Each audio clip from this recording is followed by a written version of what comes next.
Hi, this is Randy Finney with Right Side of the Chart, and today is Monday, February 11th, 2019. In this video, I want to take a look at the charts of the transportation sector. We'll use the ETF IYT.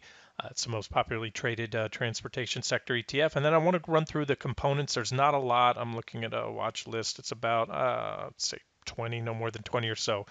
So what I'll do is I'm going to talk fast when I get into the charts. I'm going to try to hit on the salient points, and I'm doing this video for three reasons, at least three reasons. Number one, first and foremost, is an overview of the sector, for potential trade ideas within the sector. That's another reason. There's some of these individual stocks may offer some trading ops.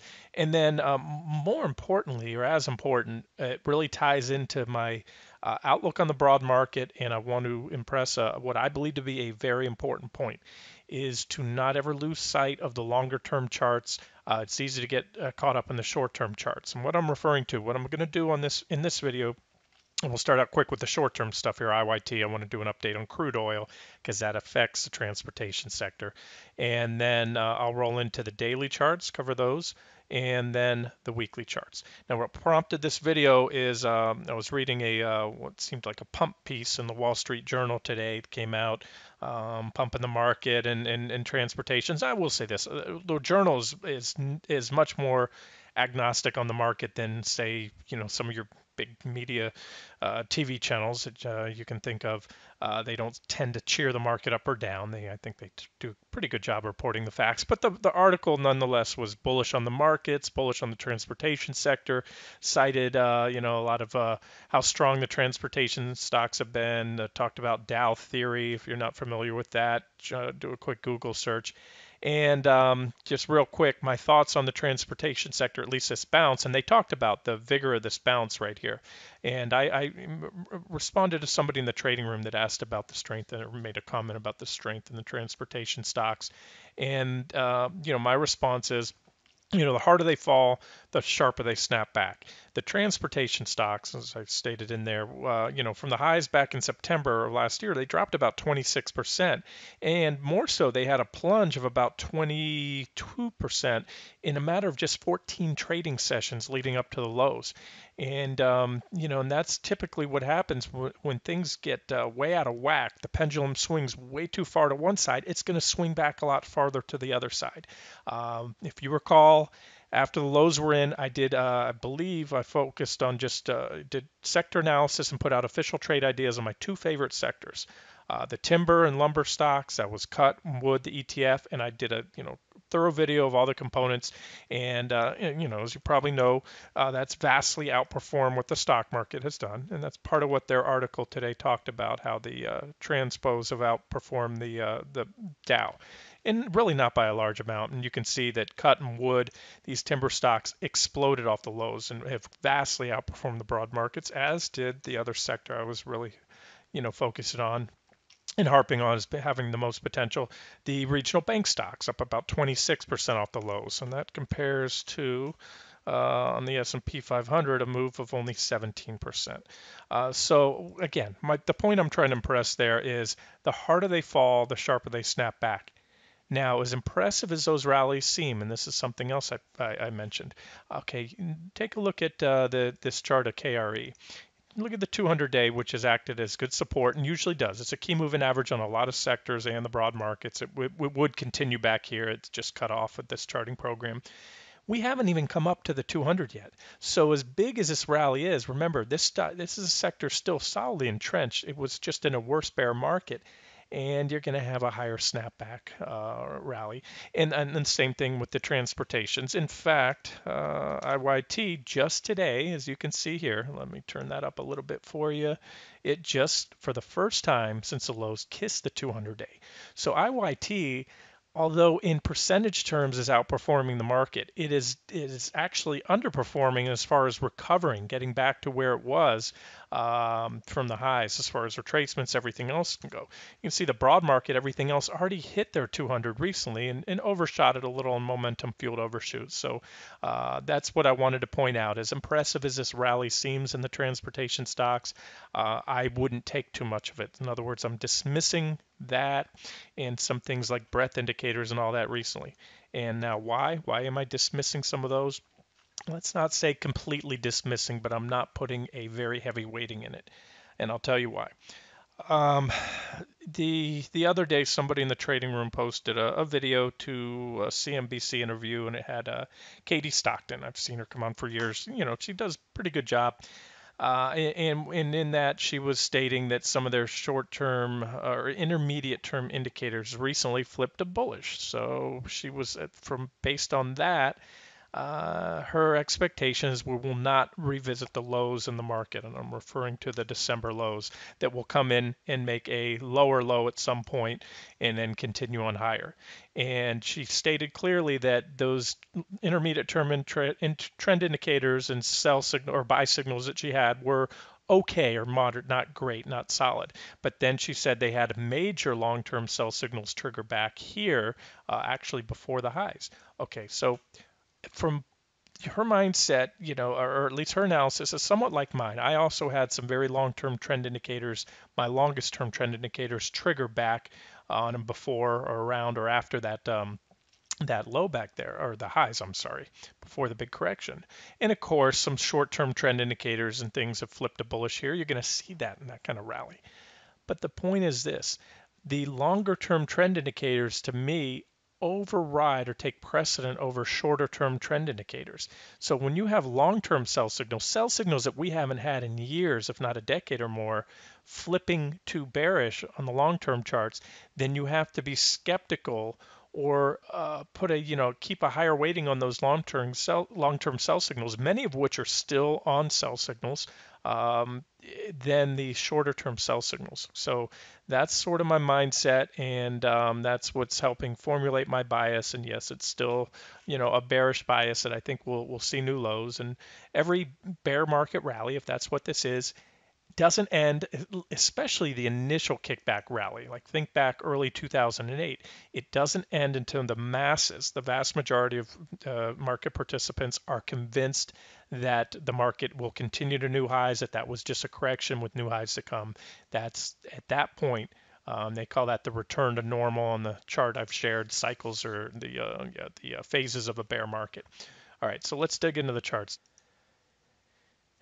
I don't want to go off topic, and technically speaking, this is not off topic because crude oil and the transportations have a very strong correlation. It won't be day to day, and it's not a one-to-one correlation, but everything that moves, in other words, anything that's being transported, whether it's by air, land, or sea, it takes fuel or energy to usually, crude-based products to run that. In fact, take the airlines for example, their second biggest cost is fuel, right behind labor costs. So when fuel prices drop, like back here, the transportations benefit from that, and such, their stocks will rally. If not immediately, ultimately, you can overlay a chart if you don't believe me, just a long-term chart of crude oil and the transportation sector. Now, I wanted to point this out because we do have a short on crude officially on the site, and I'll have to do some deep digging after this, decide whether to pull that in.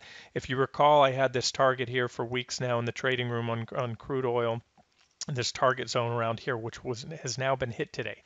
Not only have we hit that target, which is pretty solid support, goes back for quite a while, we did so with this nice bullish falling wedge pattern forming, bullish divergence now about to be confirmed, everything else I like to see. So I may end up closing that trade out early.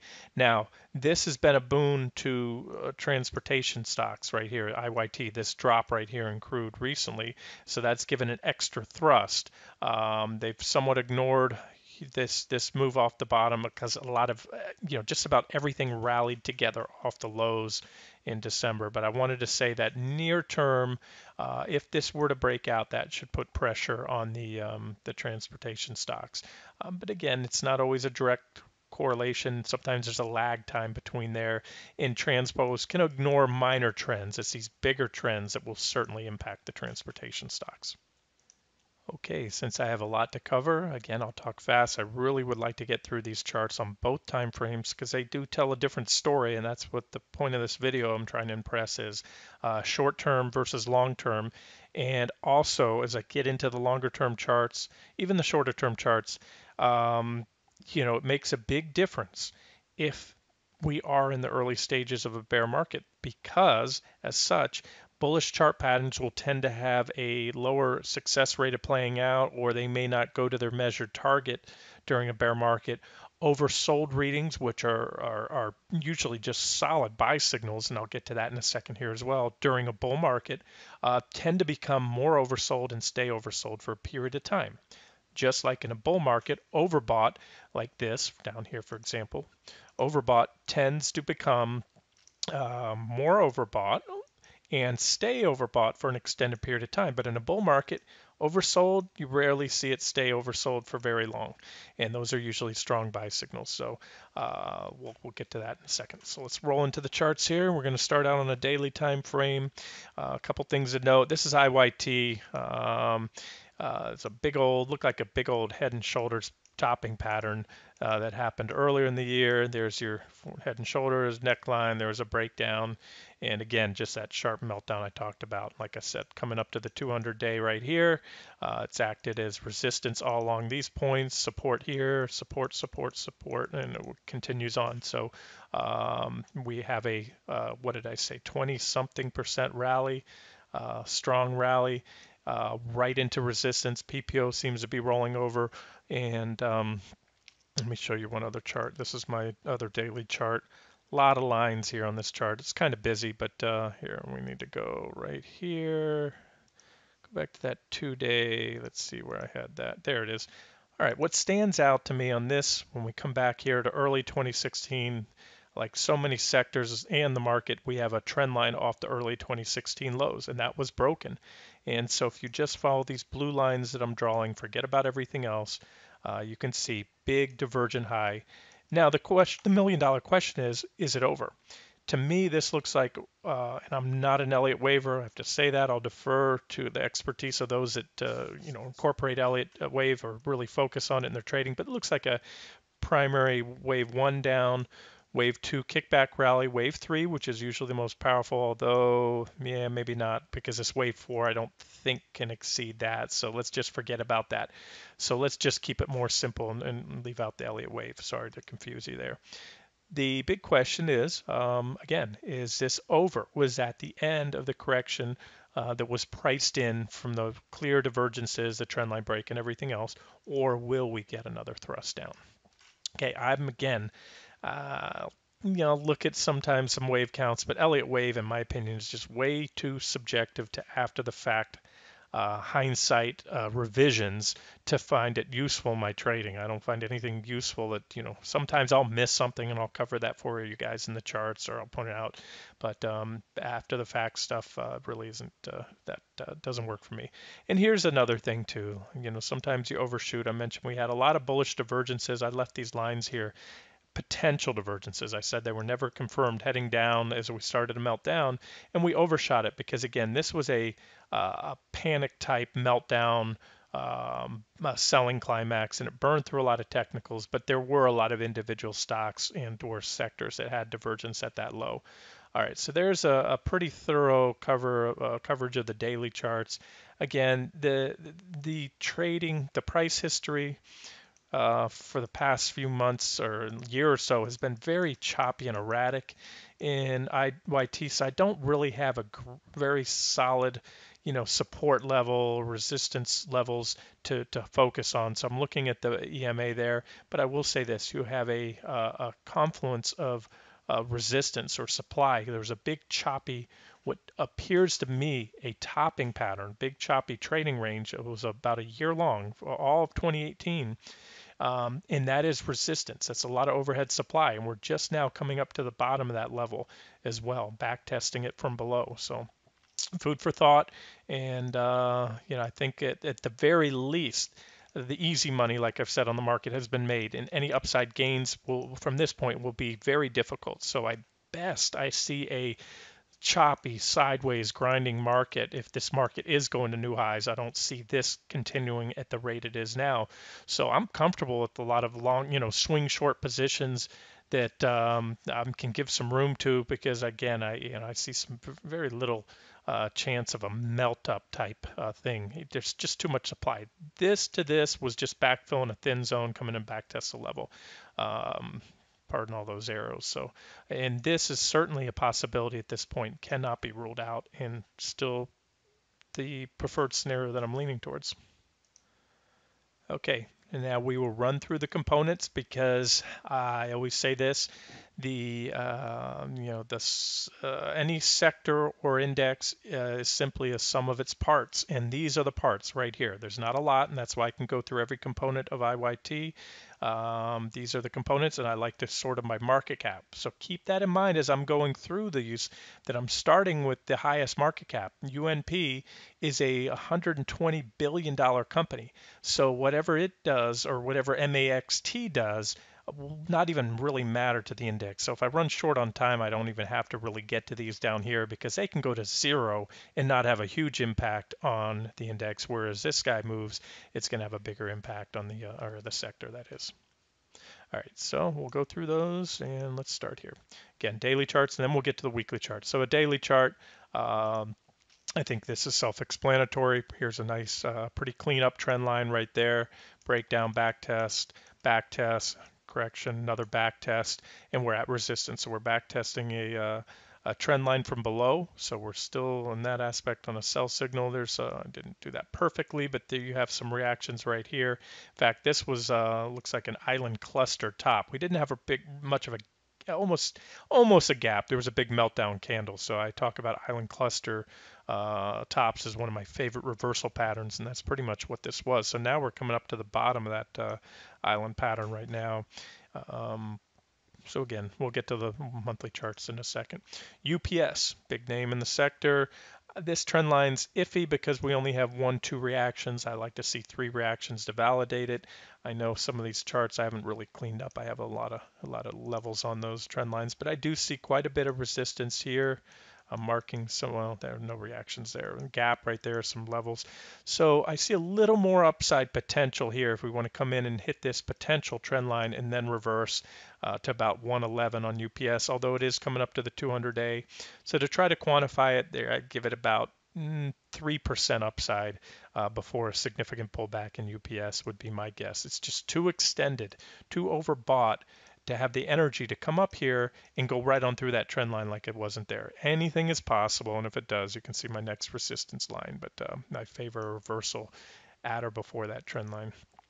CSX, there's an uptrend line right there, really a price channel you can see, and here's a potential downtrend line. We do have 3 tags on it already, so not similar to FDX, minimal upside, probably about 3% or so.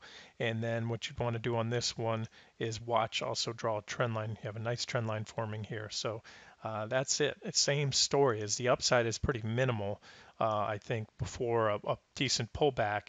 And it could be, again, if this is just a bear market rally, then you're looking at another thrust down to take out the recent lows on a lot of these stocks. All right, FDX, FedEx. Looks like I don't have a lot of, I can't really put a nice downtrend line. I have one way up here, but we're so far from that trend line, it's not even worth really focusing on right now. Have some reactions there. Big old gap that was just backfilled. Most of you know gap backfills are resistance. When you backfill a gap, the top of the gap is resistance.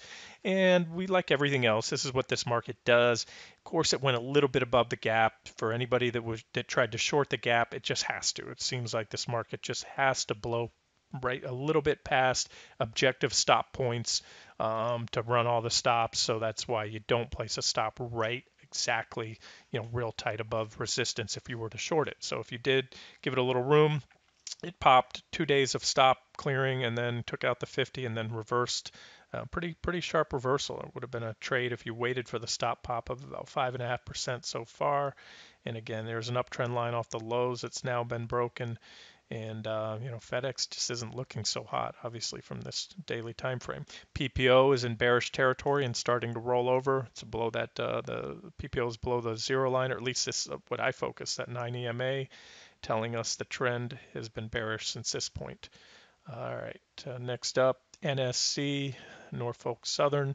You have to give this one points today. It popped above. If it can hold this level, I had a resistance line, not solid, but a decent resistance around 174.85 or so, and it gapped up today. Now, if the sector breaks down soon, and I need to get back to it, show you a 60-minute chart if I didn't show you that already.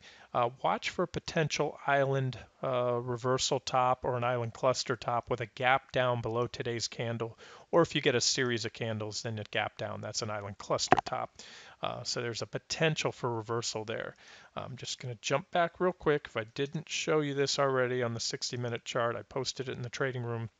Nice little bearish rising wedge in IYT. So watch for a break of this trend line off the lows on the 24th. See the negative divergence on the 60-minute.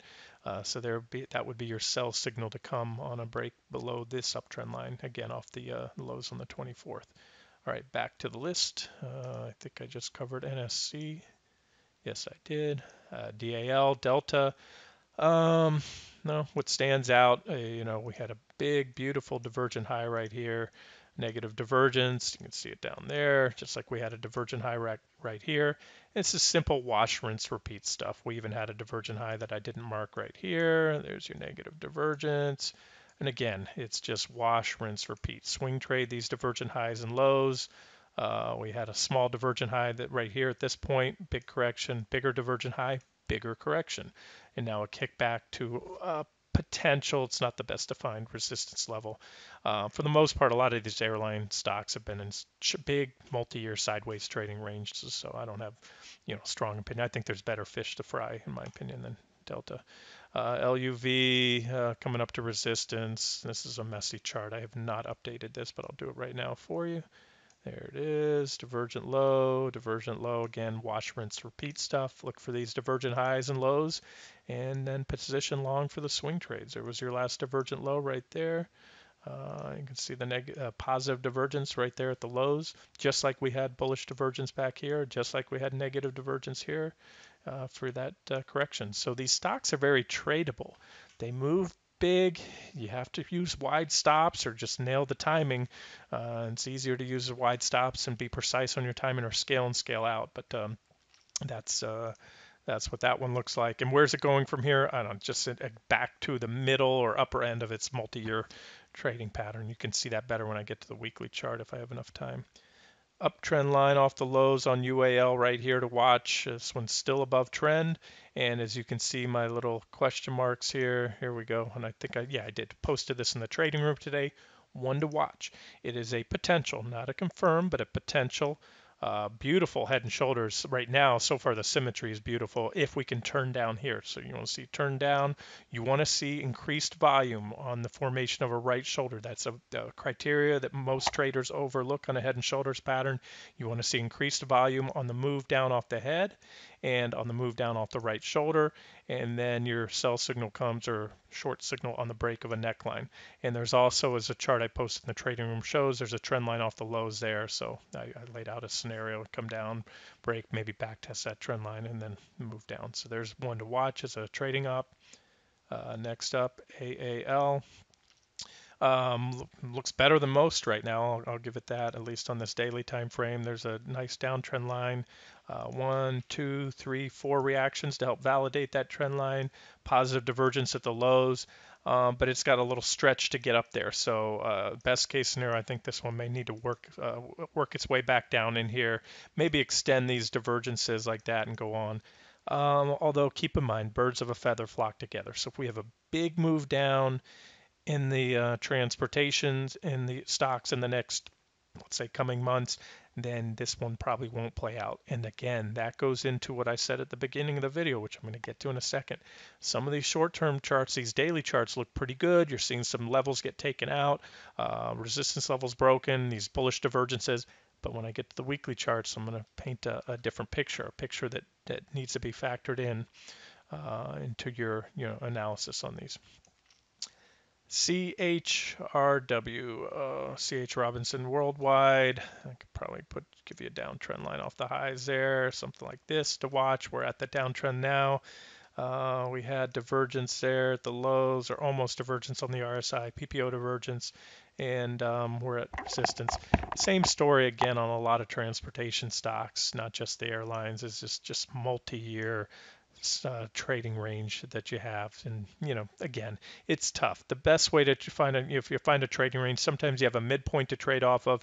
If not, you sell or go short at the top of the trading range, and you buy or go long at the bottom of the trading range. And like everything else, this market's going to try to run stops once in a while, so you give it a little room, not too much, but some room. Sometimes they'll stop you out, and that's fine too. If you get stopped out on something like this, and you see it recover back above into the range, then you can always jump back in.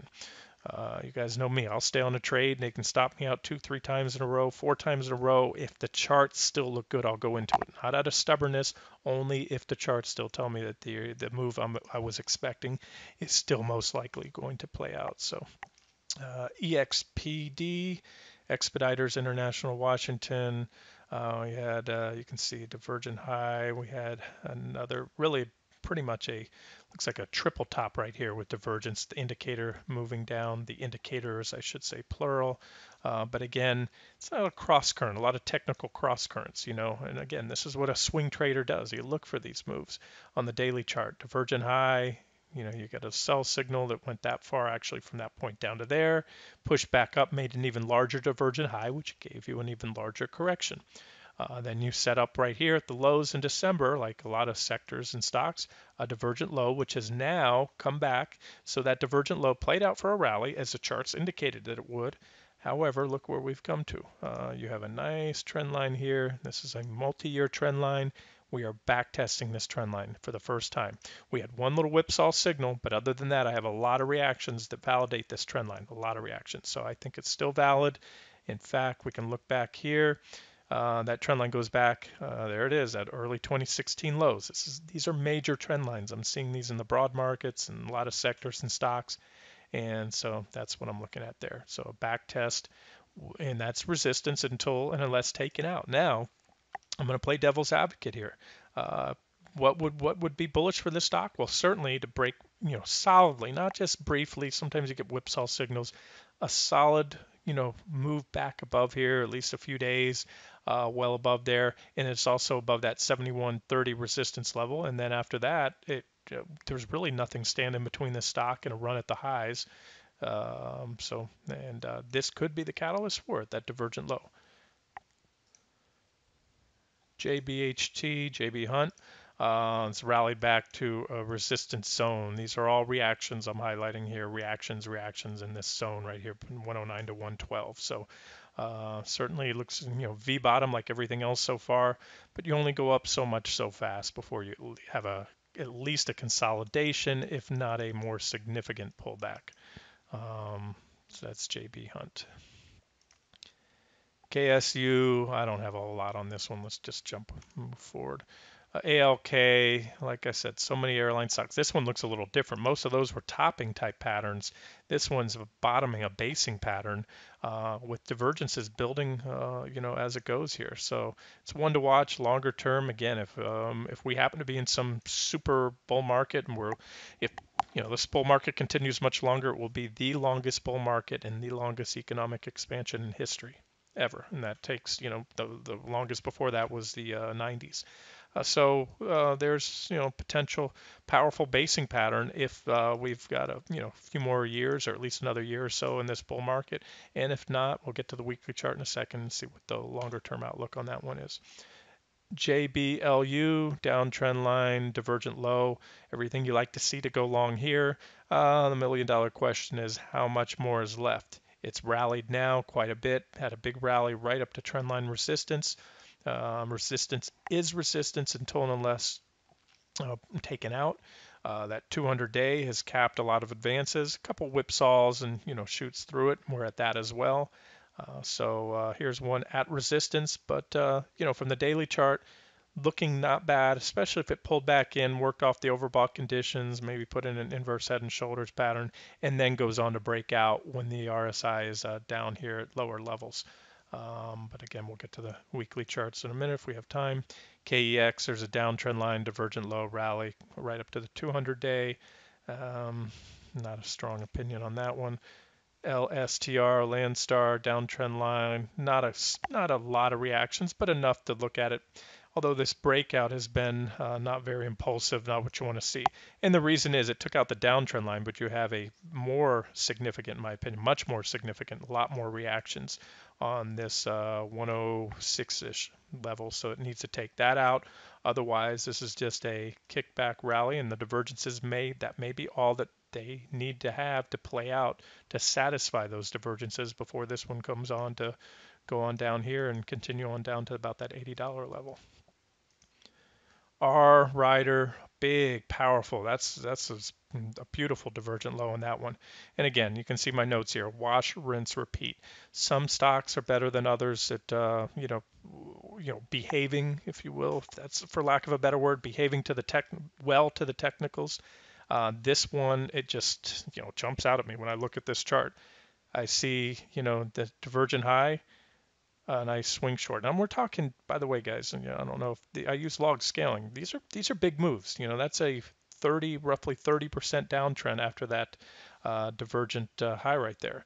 Not that you would have probably captured every penny of it, but even if you had half of that, caught half of that trend on the short side, waited for the breakdown, waited for the initial kickback rally, and then got out or got long when you started seeing, yes, you got it, divergent low. So again, this is the watch, rinse, repeat stuff. Divergent high, 30% drop. Divergent low, big rally. I won't measure it out. You can do that. Divergent high, rising wedge, big drop. Divergent low, go long. And that's what I mean by watch, rinse, repeat. I know, a little easier said than done, but again, if you sniff out the divergences, the technicals will tell you. Technical analysis works.